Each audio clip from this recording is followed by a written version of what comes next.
Olá, você está no programa Empreenda Mais, que tem como objetivo trazer ideias, ensinos, empresários, consultores, profissionais que podem trazer a você um conhecimento, especialmente para os pequenos, médios e microempresários.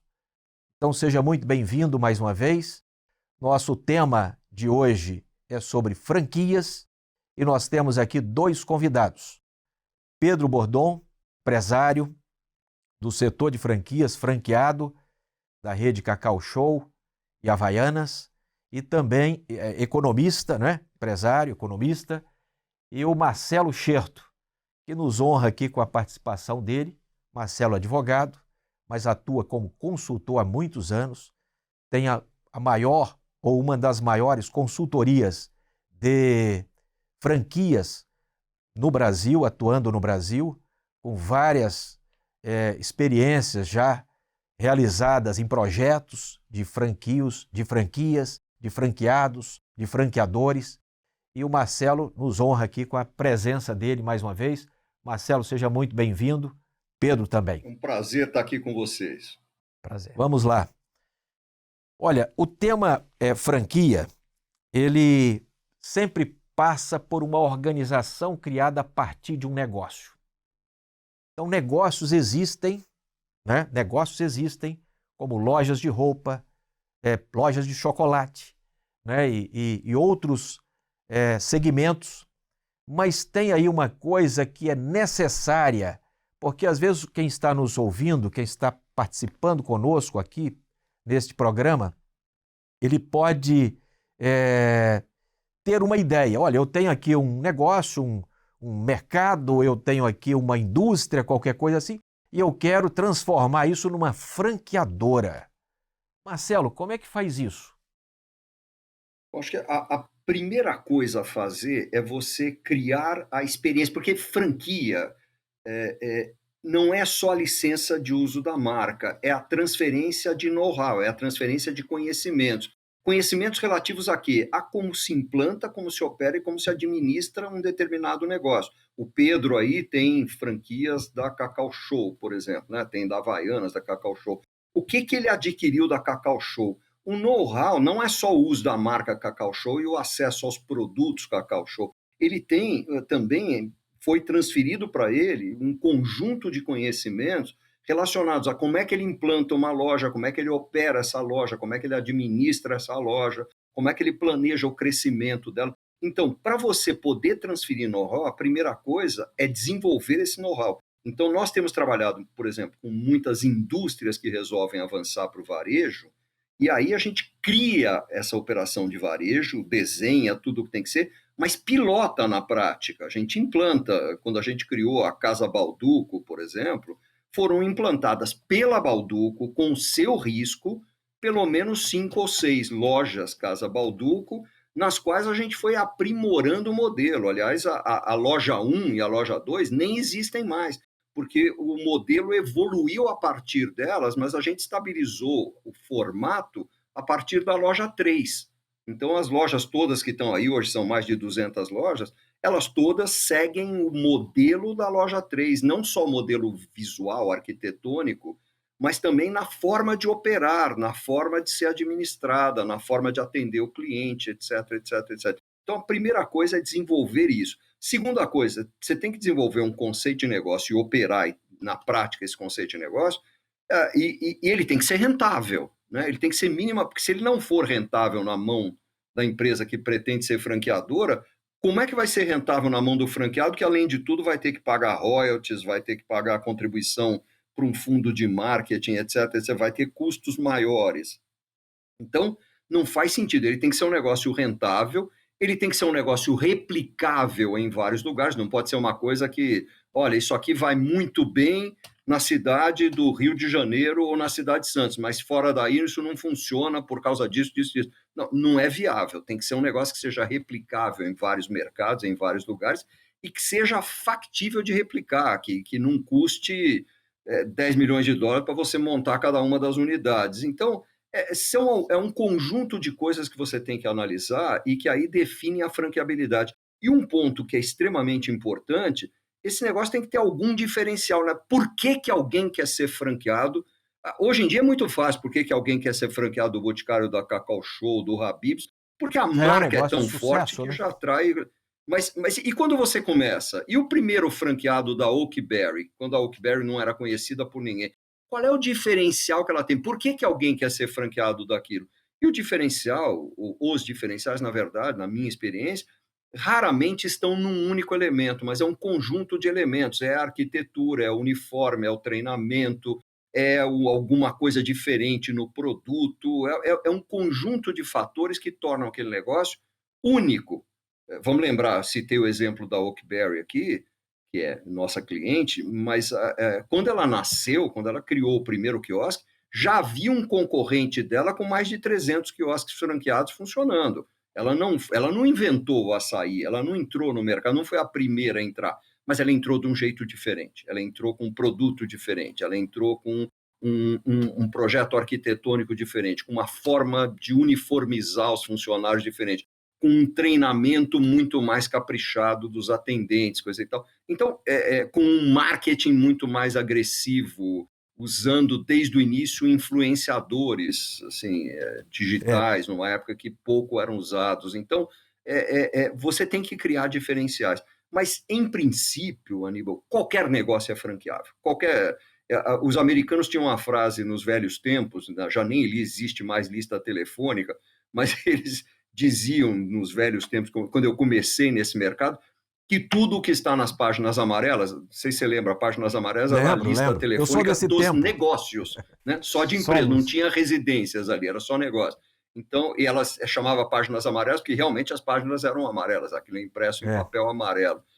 E os americanos diziam que tudo que está nas Yellow Pages, nas páginas amarelas, é franqueável, em princípio. muito bom. Marcelo, assim, você falou da complexidade, da responsabilidade, inclusive, né? Quem está ouvindo, né? Que está acompanhando aqui o programa, a responsabilidade. Naturalmente, que a gente deixa aqui, posso deixar até um conselho, né?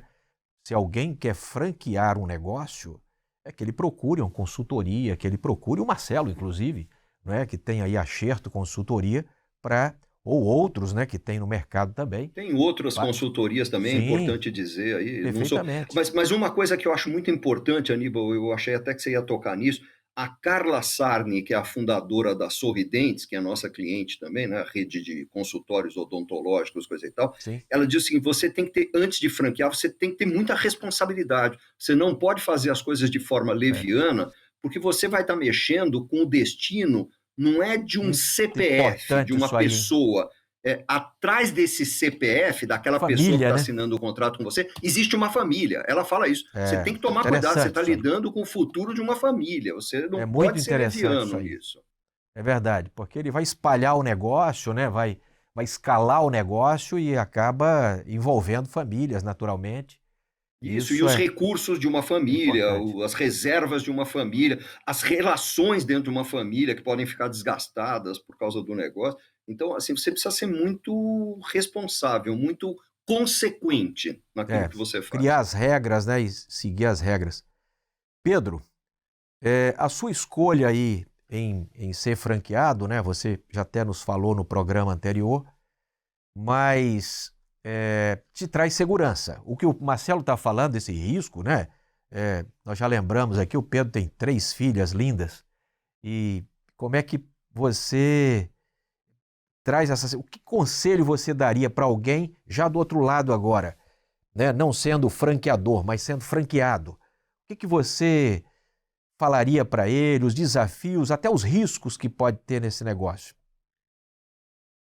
Você tem que acreditar primeiro na empresa que você está escolhendo. Não é? Você tem que. Aquela coisa que o Marcelo. Só te interrompendo assim, para acreditar, o que você faz? Liga para franqueados? Pega uma Isso. lista lá de. Muito bom você ter falado isso. Eu acho que é uma coisa prática para você fazer primeiramente, falar com franqueados. Ou Os que já seja, estão os que já estão estabelecidos? estabelecidos. Qual é a experiência dele? E veja bem, Aníbal, nem sempre, e aí vai entrar o filtro, nem sempre você vai ouvir só coisas boas. Ok. Mas mesmo naquelas ruins, você tem que entender o contexto. Mas, no geral, você tem que ver um negócio que seja viável.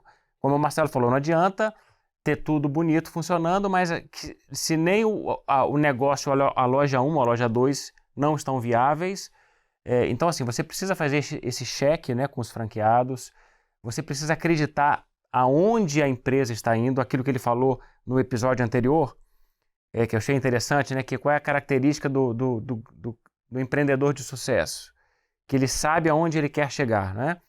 Então você também precisa embarcar nisso, você precisa acreditar. Você precisa entender que o negócio tem desafios. A palavra, assim, obediência e rebeldia nessa hora, como é que poderia ser explorado? Você obediente às regras, ao manual, Tem muito franqueado. desde a circular de oferta de franquia, né, Marcelo, que inicia lá o negócio, e os manuais criados, as regras estabelecidas. Eu tenho vamos dizer, um McDonald's, eu quero vender açaí lá dentro, não posso fazer isso, não é regra. Como é que fica essa relação, esse desejo, às vezes, do empreendedor? Isso é um dilema que... O Marcelo deve ter muita coisa para falar a respeito disso. É um dilema que o franqueado vive. E, assim, eu como franqueado e colega de franqueados diversos em conversas, nós já vimos muito se frustrando porque, na verdade, você está debaixo e você precisa confiar que o caminho que a franqueadora está tomando é um caminho que é embasado em estudos. É claro que você tem a visão do balcão, que você está vivendo aquilo ali, mas existe uma ciência por trás. Okay. E você precisa acreditar nisso. Né? Porque senão você vai achar que o preço tinha que ser mais caro, o preço tinha que ser mais barato, o laço tinha que ser azul, não podia ser verde. Então, acho que você tem que acreditar. E uma característica do franqueado, quem me falou isso outro dia foi um grande franqueado do Boticário. A característica do franqueado que dá certo é ele estar junto com a franqueadora. Ele acredita, ele está junto e ele executa o sonho da franqueadora. A franqueadora está lá, as pessoas sonham, têm a visão e você vai executar com perfeição aquilo que o Marcelo bem falou também no episódio passado. Você vai fazer melhor do que ele faria naquela loja, porque ele não está ali.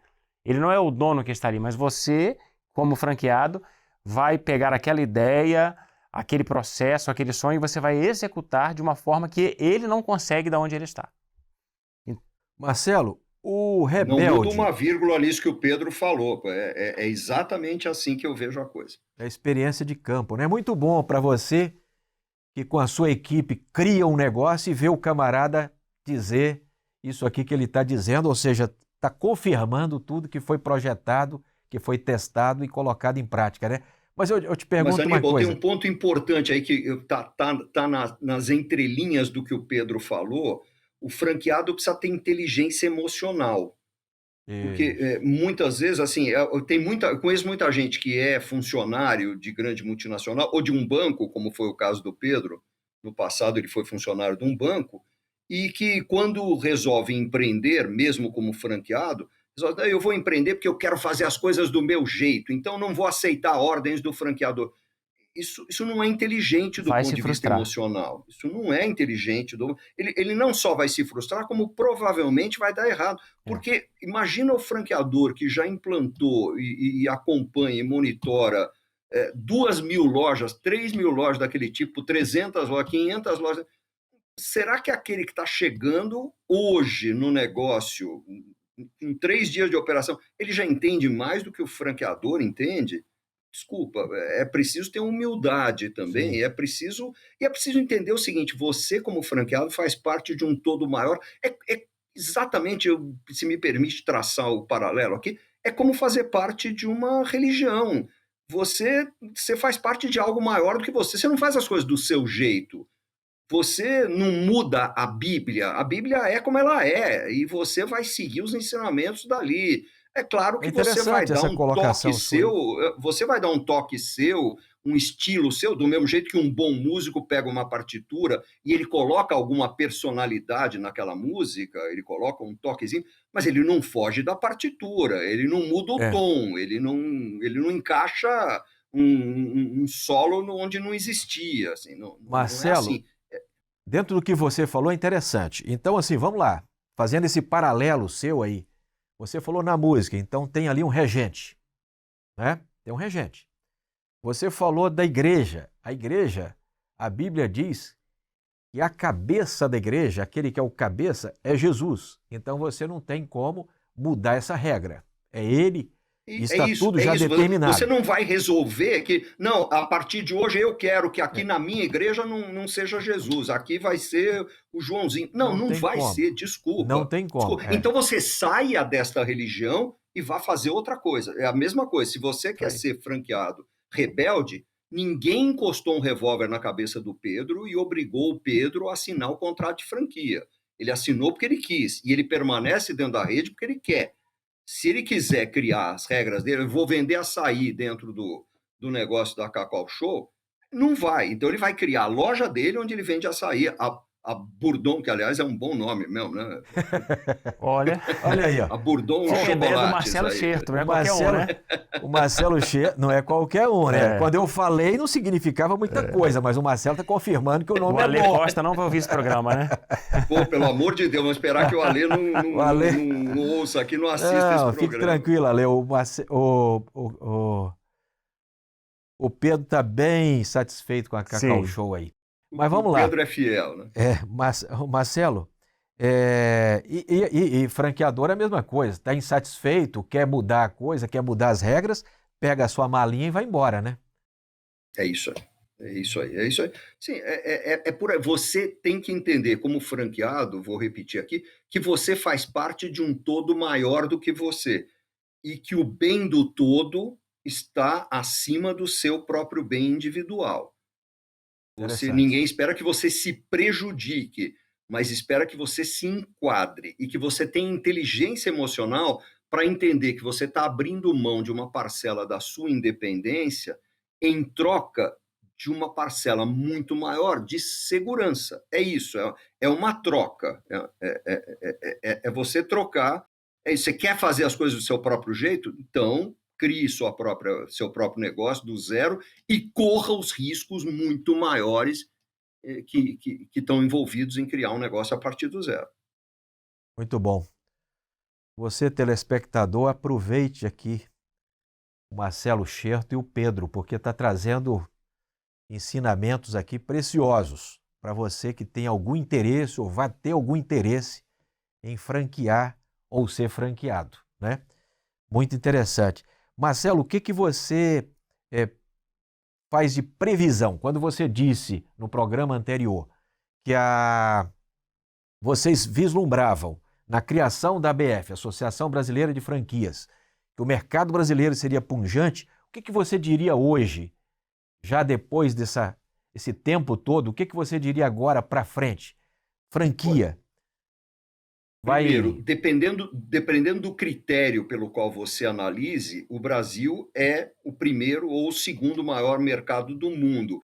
Ele só não aparece em todos os rankings como maior porque a nossa moeda é muito desvalorizada. Okay. Né? Então você tem que dividir por 5,5, por 6, por 6,5, coisa e tal. Então a gente fica um pouco prejudicado nos rankings por faturamento. Mas se você falar em ranking por número de franqueadores e por número de franqueados, nós estamos lá entre os 5 maiores países do mundo em termos disso. Né? E vai crescendo, né? E vai crescendo, e tudo indica que vai crescer cada vez mais. E eu vou dizer uma coisa, Aníbal, que as pessoas não gostam muito de ouvir, mas as crises, e o Brasil passa seguidamente por crises, as crises são extremamente positivas para o crescimento do franchising, porque impulsionam as pessoas a buscar um pouco mais de domínio sobre o próprio futuro. Então, cada vez tem menos gente disposta a ser funcionário. Aí, né? Busca segurança. Não, porque é uma ilusão você achar que como funcionário de uma empresa você tem segurança. Aí eu tenho não tem porque a empresa pode te mandar embora amanhã, a empresa pode quebrar, a empresa pode desaparecer, pode ser adquirida por um grupo muito maior que resolve extinguir a sua função. Estou falando de casos concretos que eu vejo afetar pessoas à minha volta aqui. Você, como dono do seu próprio negócio, seja como franqueador ou não, você tem um pouco mais de domínio sobre o seu próprio futuro, sobre o seu destino. Então, as crises, inclusive, são positivas para o crescimento das franquias. Eu não sei se o Pedro começou na franquia num período de crise, mas muita gente começou num período de crise, ou porque ficou sem emprego, ou porque ficou com medo de ficar sem o emprego, ou porque manteve o emprego, mas todos os pares foram demitidos e a pessoa passou a trabalhar por 5, ganhando o salário de 1, e que se Marcelo, sentiu assim. eu vou arriscar dizer aqui, o caso do Pedro foi outro, foi para ficar mais rico ainda, foi outra situação. Mas eu vou mudar um pouquinho aqui a conversa e te perguntar, assim, em poucas palavras, o que você diria para alguém quando ele olha uma rede que é franqueada, outra rede que é licenciada e outra rede que é associativista? Então tem supermercados, farmácias em associativismos, tem aí licenciamentos e tem também a questão e tem as franquias. O que você aconselharia? Alguém está avaliando, tem uma franquia, tem uma associação, tem um licenciamento. O que ele... Olha, a tendência é que esses modelos se tornem cada vez mais semelhantes, tenham cada vez menos diferenças entre eles, porque eu tenho trabalhado muito com empresas ou redes que começaram como licenciadas e depois migraram para franquia, ou começaram como associativismo e migraram para franquia, ou mesmo que não tenham migrado do ponto de vista legal, adotaram ferramentas de padronização, que são basicamente as ferramentas do mundo das franquias. Então, eu vejo que as diferenças estão ficando cada vez mais sutis, as fronteiras estão ficando cada vez mais tênues, mais difíceis de definir. Então, é uma questão de você avaliar se o negócio é bom, e acho que o Pedro tocou para mim no ponto que é mais fundamental de todos, que é você conversar com o maior número possível de pessoas que já integram aquela rede, perguntando, acima de tudo, o seguinte: você está feliz? Você está satisfeito? Você está tendo resultado? E outra, a empresa, seja licenciadora, franqueadora, seja a líder do esquema de associativismo, a empresa entregou tudo o que te prometeu, ela entrega, ela realmente cumpre o que promete, porque isso, para Isso mim, aí é é o muito que interessante, define, hein? é isso aí, porque você sabe que tem gente que promete um mundo e entrega uma aldeiazinha, assim, É. é isso. Então, é fundamental entender, e uma pergunta que eu recomendo que faça é o seguinte: se você pudesse, neste momento, entrar numa máquina do tempo e voltar para um dia antes de você assinar o contrato, seja de franquia, de licença, seja do que for, você tornaria a assinar o contrato? Você faria de novo as coisas? O que você mudaria naquilo que você fez? O que você negociaria diferente? E é muito interessante, porque tem gente que diz assim: ah, mas vocês não vão dizer para mim a verdade. Vão, é muito engraçado. Esses integrantes atuais da rede enxergam quem vem fazer esse tipo de pergunta como uma espécie de irmão mais novo que precisa ser protegido. Eu não consigo te explicar por quê, mas existe essa coisa. E o Pedro também colocou um ponto: é importante você conversar com bastante gente, porque você vai ouvir opiniões positivas, negativas, você tem que tirar uma média e tirar as suas próprias conclusões, porque de repente aquilo que é altamente negativo para um empreendedor qualquer, para você não é negativo. Então você tem que chegar às suas próprias conclusões. Mas a melhor fonte de informação sobre uma operação, seja de franquia, licença ou associativismo, é alguém que já faz parte da rede. E não é uma pessoa ou duas pessoas, é conversar com o maior número possível de pessoas que estejam nessa situação. Marcelo, Pedro, o nosso tempo está esgotando. Uma pena, porque a conversa O aqui é tempo passa riquíssima. muito rápido nesse Muito programa aqui, rápido, o tempo passa muito rápido. Dizem que quem está gravando, o tempo passa rápido. Quem está assistindo demora mais um pouco, né? Então, mas nós vamos aqui precisar encerrar. Mas eu queria aproveitar você ainda, Marcelo, dizer o seguinte: quem tem um pouquinho de dinheiro, ele tem aí, sei lá, 10, 20 mil reais na mão e quer empreender em franquias, abrir uma micro franquia daquela que às vezes até se estabelece dentro da casa dele. Que conselho você daria a esse microempreendedor? Eu não mudaria o conselho. Eu acho que o conselho continua sendo: converse com o maior número de pessoas que já fazem parte da rede que você pretende integrar. E verifique se o franqueador cumpre o que promete, se realmente faz o que promete e se os resultados atingidos são aqueles que ele diz que serão atingidos. Eu acho que você não muda, o tamanho do investimento não muda a obrigação necessidade que você de observar, de investigar, né? de investigar. Eu diria, investigue muito antes de investir. Acho que esse é o ponto. Muito bom. O mercado em si oferece muitas micro-franquias. Ele pode fazer uma renda ali, tipo um salário para sustentar a família dele. Isso pode ser interessante, né? Não, e até ser um negócio complementar que você consegue tocar à noite, no final de semana, no tempo livre, coisa e tal. Então, existe muita oportunidade, mas investigue muito antes de colocar seu dinheiro em qualquer negócio, né? Isso vale independentemente do tamanho do investimento. Até porque, muitas vezes, 10 mil reais para um significa muito mais do que 10 milhões para outro. Né? Assim, Muito bom. É uma pena, mas nós temos que encerrar aqui por causa do nosso tempo. Vamos deixar até um convite aqui ao Marcelo de uma outra oportunidade para nós continuarmos, porque teria muita coisa para falar. O Pedro também, né, com a experiência dele de campo aí, de lojas. E nós vamos deixar uma palavra aqui para aqueles que estão nos assistindo aqui nesse programa Empreenda Mais. E a palavra está na carta a Tiago, capítulo 4. Nós vamos ler aqui a partir do versículo 13, que nos diz assim: Eia agora vós, que dizeis, hoje ou amanhã iremos a tal cidade, e lá passaremos um ano, e contrataremos e ganharemos. Digo-vos que não sabeis o que acontecerá amanhã, porque que é a vossa vida? É um vapor que aparece por um pouco e depois se desvanece, em lugar do que devíeis dizer. Se o Senhor quiser, e se vivermos, faremos isto ou aquilo. Deixamos aqui esta palavra, até porque nós cremos que todas as coisas estão sob o comando de Deus.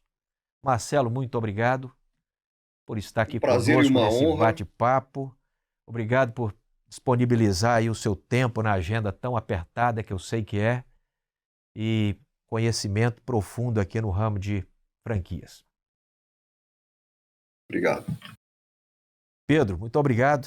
Aníbal, obrigado pelo convite, por fazer parte de uma mesa dessa ao lado de uma pessoa que é profundo estudioso e trabalhador e conhecedor do ramo, né, de franquias. Então, me sinto honrado por fazer parte aqui da mesma bancada que o Marcelo. O Marcelo Scherto é uma fonte, tanto nos livros, cursos dele, a consultoria dele, uma fonte que quem quiser ser franqueado deve beber dessa fonte, porque ele tem muito assunto para passar, não só ele, mas toda a equipe dele. Um forte abraço a todos. Fiquem conosco no próximo programa Empreenda Mais.